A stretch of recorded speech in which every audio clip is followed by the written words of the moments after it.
exposed, but also get the opportunity to meet others. So I'm having a great time. This is our first time. It's very overwhelming. There is a lot to do. I love it. I think that especially given the bad weather and the last minute changes of the venue, I think they've done a spectacular job. I love seeing all the dogs and all the people coming out to support. Even the honorary pit bulls are here. This event actually means the world to me. I have had 53 fosters and about 42 of them have, I believe is the correct number, have been pit bulls. And they're my heart and soul. I always tell people I love them because I am one. Welcome back live to Perspectives, and I'm your host, Ashley Berges. Hey, we're here right now at the North Texas Pit Bull Alliance Festival. We're here in Dallas at the North Texas Pit Bull Alliance Festival, and we are checking out the doggies. We got the street team here.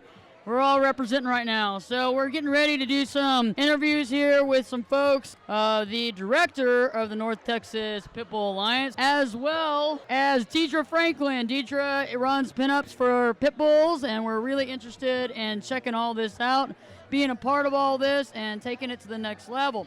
Anyway, so right now we're looking at a bunch of dogs. We're about to get the costume contest. Let's talk to the street team real quick. Jazmine, so what do you feel right now? How are you feeling about being here? I am so happy to see so many people support pit bulls. I think that it's an underlying issue that nobody's addressed, and that we have a group of people here and are ready to support the pit bulls. Just makes me happy. I mean, I'm excited to be here. Awesome. Thank you, Jazmine. So you see, I think it's more than just the dog itself, and it's more than just dog specific. It's the concept that we all love animals, right? Got all kinds of amazing dogs. But I got a chance right now, Deidre Franklin for Pinups for Pit Bulls. Amazing lady, amazing woman. Glad to have you here. How you doing? I'm great. How are you? I'm good. What's going on with you? Nothing. I'm excited. All these dogs here, all these costumes. It's adorable. I'm loving all the dogs. It's positive. It's fantastic. It's amazing. It's amazing. So tell me a little bit about pinups for pit bulls, because I'm totally enthralled with this. Thank you. So we started in 2005, and the reason why I started the organization was I wanted to bring some attention to the cause. So what I started was a pinup calendar that I thought would be a one-time Kinko's calendar of just a bunch of my girlfriends and I, and it turned into something much bigger. So it's been 10 years now. We've really grown, and we have national teams all over the country. We're in 13 cities this weekend for Pit Bull Awareness Day, so it's pretty amazing. That's really amazing. That is a total grassroots effort, too. Yes. Thank you. Awesome. So tell me a little bit more. I know you have a book coming out. Tell me a little bit about that. Sneak peek. Absolutely. So right now the working title is Life with Dogs. And basically it's going to be a book about how to be an advocate for the dogs, help people understand the law, how to defend themselves, defend their dogs, and keep all dogs and communities safe. Awesome. This is definitely a book that I'll be reading. Now, I didn't realize one thing. If I have a pit bull and I travel between state to state, that there's a chance that my dog could be taken away from me and euthanized. Is that true? It is true. I still get chills every time I even think about it. So, for instance, if I'm traveling with my dog Baxter Bean to Denver, Colorado, my dog can be taken out of my car and taken to the shelter, and I might not even have the right to due process for them to euthanize my dog because we're traveling through their city where they have a breed ban on pit bull type dogs. My God, this is so barbaric. It is barbaric, and it doesn't keep anybody safe. If you think about it, we're getting rid of dogs because of how they look, not how they behave. And what we want people to understand is it's very easy to have a dog behave very well. And if you can give them positive training and give them the love and energy they need for that, you're going to have a safe dog no matter what kind of dog it is.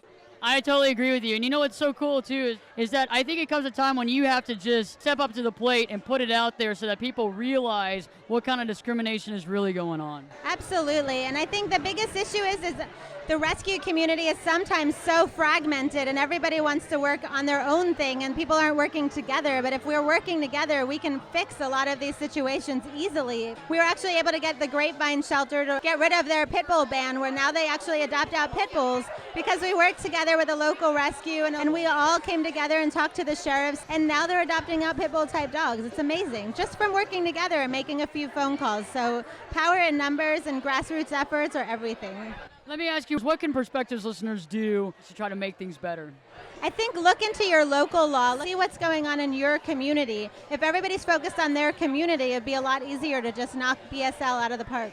Thank you, Gidra. You're awesome. I want to see the 2016 pinups for pit bulls. I'm looking forward to it. Thank you so much. I'll bring one right over. Thank you, sweetheart. So we just got done with the costume contest. Things are going really well. I just ran into an awesome person. His name's Bill Speaks. How many dogs have you adopted so far? Well, so far we've saved 7 dogs. Wow, 7? Yes, ma'am. How long you been doing this? Probably for about 15 years.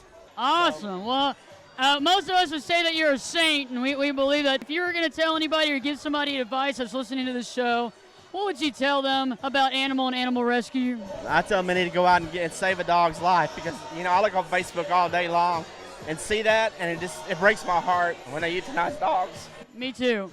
It breaks my heart too. So I believe that you're an inspiration, and I want to hear more about it. We really appreciate you coming on Perspective. Well, thank you, and I'm glad y'all put this on. I really enjoyed it. Thank you, Bill. Thank you. You have a good day.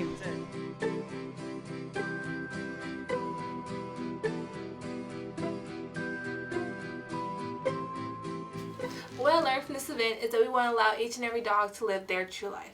It's actually really hard to determine what a pit bull is. It's not necessarily a breed, rather more than a look.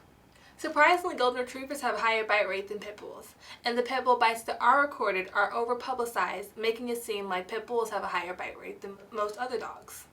Many myths about pit bull is that they're more vicious and psychologically different than other dogs, which isn't true, and that they have a locking jaw, which they actually don't.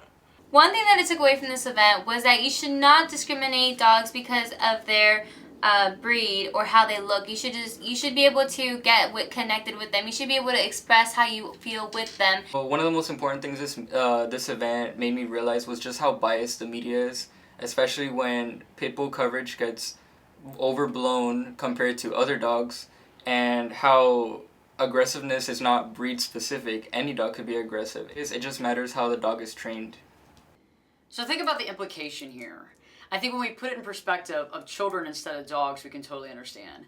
So all of us have met children that were not raised properly. We know children that were raised in a family where maybe the family was violent, maybe they were very upset, maybe there was domestic abuse. And you know what kind of happens from that situation, right?